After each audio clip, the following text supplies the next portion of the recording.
C'est une partie réservée aux sciences maths sur l'intégrale. Expression des primitives à l'aide d'une intégrale. Proposition. Soit f est une fonction continue sur intervalle i et a un élément de i. La fonction f définie par phi de x est égale à l'intégrale de a à x de f de t dt et la primitive de f sur i qui s'annule en a.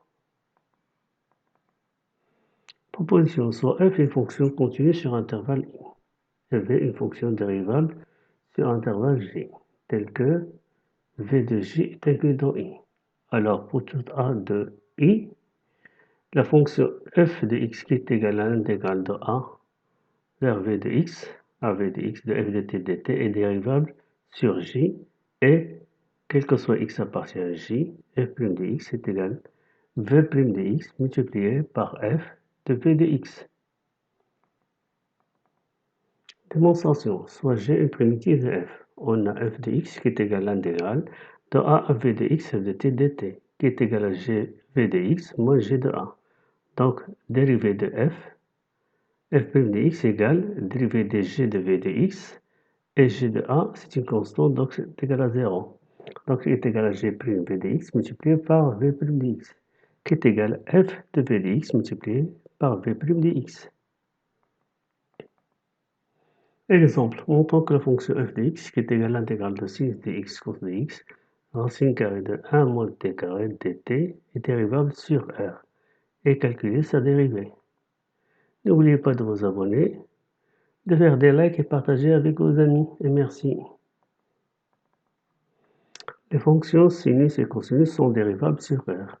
Et sinus de R, c'est-à-dire l'image de R par la fonction sinus est égale à l'intervalle moins 1, 1. Et cos de R est égal aussi à moins 1, 1. Et f est continu sur moins 1, 1. Donc f est dérivable sur R.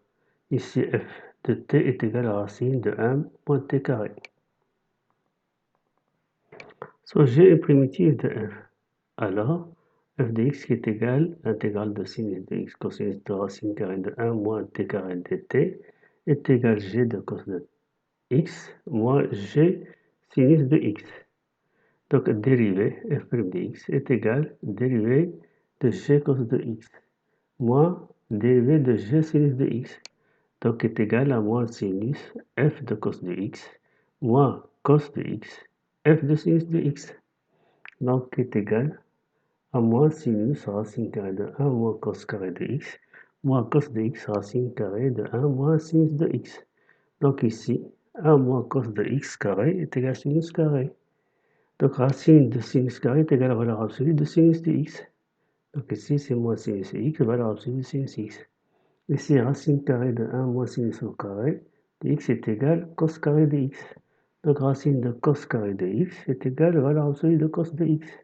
Donc f' de x est égal à moins sinus de x, valeur absolue de sinus de x, moins cos de x, valeur absolue de cos de x. Proposition. Soit f est une fonction continue et positive sur un segment AB. A est inférieur à B. CF est la copropositive de f dans un repère autonomé ou IJ. L'aire du domaine délimité par la courbe CF, l'axe des abscisses et les droites x égale à A et x égale à B et grand A, l'aire est égal à l'intégrale de A à B f de x dx. L'aire est exprimée en unité d'aire. Donc voici la courbe CF. Ici aussi l'axe des abscisses. Voici x, la droite x égale à A et la droite x égale à B. Donc on calcule cette partie-là. Ça c'est l'aire, cette partie-là.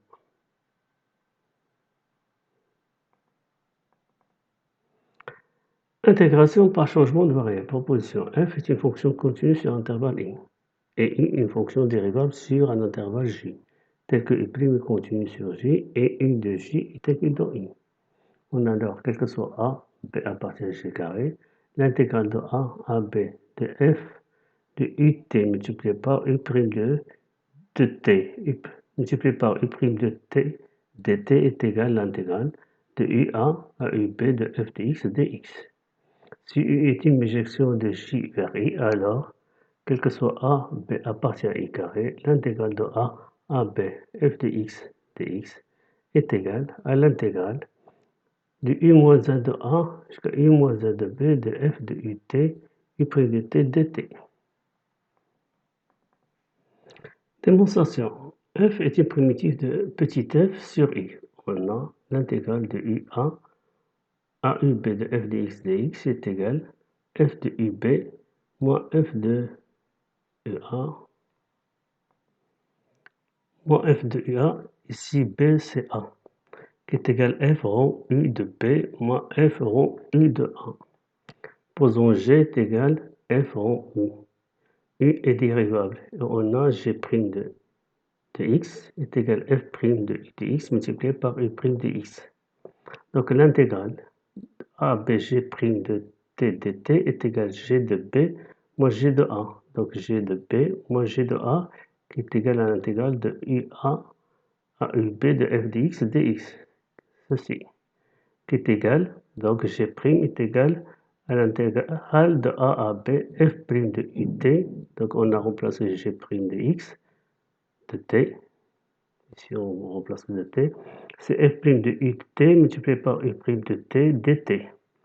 Donc f' est égal, puisque f, grand F est une primitive de petit f, donc est égal à l'intégrale de A à B à f de U de t multiplié par U' de t dt. Donc on a enfin l'intégrale de UA à UB de f de x dx est égal à l'intégrale de A à B f de U de t multiplié par U' de t dt. Exemple, calculer l'intégrale suivant. I est égal à l'intégrale de 0 à 3 à 1 sur 1 plus racine de 1 plus x dx. N'oubliez pas de vous abonner, de faire des likes et partager avec vos amis. Donc pour cette intégrale, on va utiliser le changement de variable. On va poser t est égal à 1 plus racine de 1 plus x. C'est-à-dire x est égal, entre parenthèses, 1 moins t moins 1 au carré moins 1. C'est-à-dire dx, on va dériver x par rapport à t, qui est égal à 2 multiplié par, entre parenthèses, t moins 1 dt. Maintenant, on va calculer les bornes de l'intégrale. On a, si x égale 0, alors t est égal à 1. Si x égale 3, alors t égale 3. Donc, i qui est égal à l'intégrale de 0 à 3, 1 sur 1 plus racine de 1 plus x dx, est égal à l'intégrale de 2 à 3, 1 sur t, multiplié par 2, multiplié par, entre parenthèses, t moins 1 dt. Donc ici, on a remplacé dx par cette valeur-là, qui est égale à la fin à 2 multiplié entre 2 multiplié par l'intégrale de 2 à 3. Ici, on va diviser par t, donc on va faire sortir 2. Donc ça donne t1 moins 1 sur t dt. Donc la primitive de 1 c'est t, et la primitive de 1 sur t est égale longue de valeur absolue de t. Donc i est égal à 2 multiplié par t moins logarithme de t entre 2 et 3. Donc on va remplacer, on va trouver qu'il est égal à 2 multiplié par 1 moins log de 3 plus log de 2. Exercice. Calculer l'intégrale suivant. I est égal à l'intégrale de logarithme de 3 à logarithme de 8 de racine carrée de exponentielle de x plus 1 dx. Utilisez le changement de variable suivant. T est égal à racine carrée de exponentielle de x plus 1.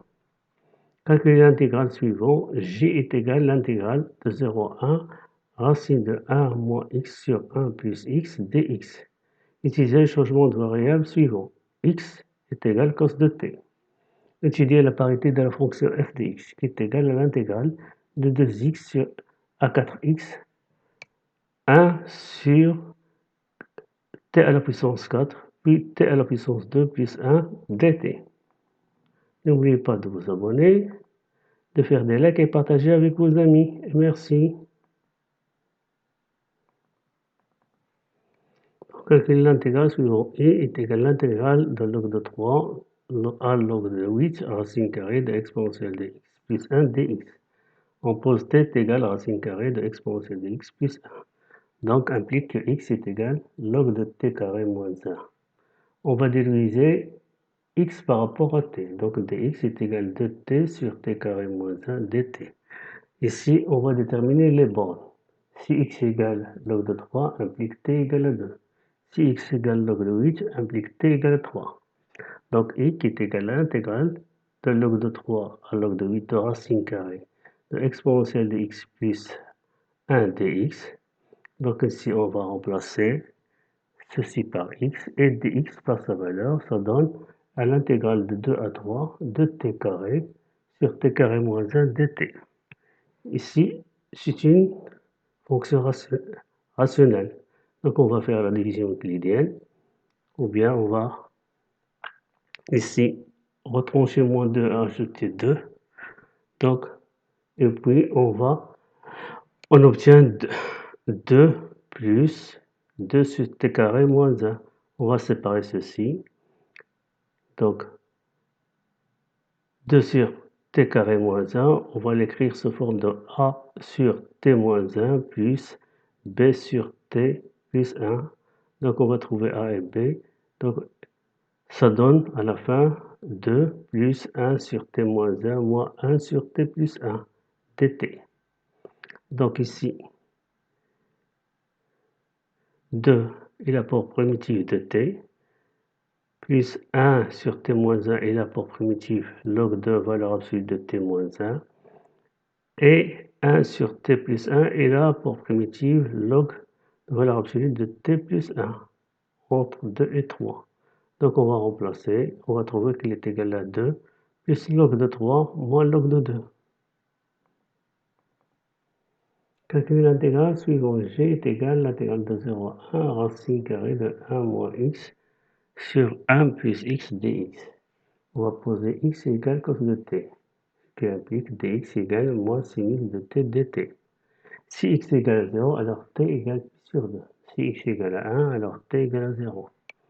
Donc, g serait égal à l'intégrale de pi sur 2, 0. Donc, on va remplacer x par cos de t. Racine de 1 moins cos de t sur 1 plus cos de t multiplié par moins sinus de t dt. On a 1 moins cos de t est égal à 2 sinus carré de t sur 2. Et 1 plus cos de t est égal à 2 cosinus carré de t sur 2. Donc, on a racine de 1 moins cos de t sur 1 plus cos de t. Donc, on a obtenu est égal à racine de sinus carré sur cosinus carré de t sur 2. Et puisque sinus de t sur 2 est positif et cosinus de t sur 2 est positif, donc racine carrée de 1 moins cos de t sur 1 plus cos de t est égal à sinus de t sur 2 sur cos de t sur 2. Et parce que t il appartient à l'intervalle 0 pi sur 2. Donc g est égal à l'intégrale de pi sur 2 à 0 de racine de 1 moins cos de t sur 1 plus cos de t multiplié par moins sinus de t dt est égal à moi à l'intégrale pi sur 2 0 sinus de t sur 2 cos de t sur 2 multiplié par 2 sinus de t sur 2. Ici on développe ceci, cos de t sur 2 dt. Donc ça donne à la fin g est égal à moi l'intégrale pi sur 2 0 de sinus carré de t sur 2. Donc, qui est égal, ici, moins, donc on va inverser. Donc, c'est égal à l'intégrale de 0 pi sur 2 de sinus carré de t sur 2. Donc, qui est égal à 1 moins, c'est l'intégrale de 0 pi sur 2, 1 moins cos de t dt. Parce que 2 sinus carré de t sur 2 est égal à 1 moins cos de t. Donc, la primitive de 1, c'est t, et la primitive de cos, donc, c'est sinus. Donc, g est égal à t moins sinus de t entre 0 pi sur 2. Donc on va remplacer, ça donne pi sur 2 moins 1.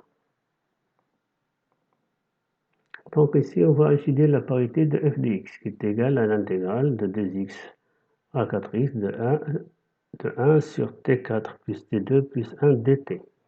Donc on a f de moins x est égal à l'intégrale moins 2x moins 4x, 1 sur t4 plus t2 plus 1 dt. On va poser t égale moins y, donc dt égale moins dy. Donc si t égale moins 4x, alors y égale 4x. Si t égale moins 2y, alors implique y égale 2x. Donc on a f de moins x c'est égal à l'intégrale de moins 2x moins 4x, 1 sur t4 plus t2 plus 1 dt. Ici on va remplacer, donc ça donne 2x. C'est l'intégrale de 2x 4x. Donc ici dt on va la remplacer par moins dy, moins 4y à la puissance 4 plus moins y à la puissance 2 plus 1. Donc ça donne est égal à moins l'intégrale de 2x 4x, 1 sur y4 plus y2 plus 1 dy, qui est égal à moins f de x. Donc f est impair.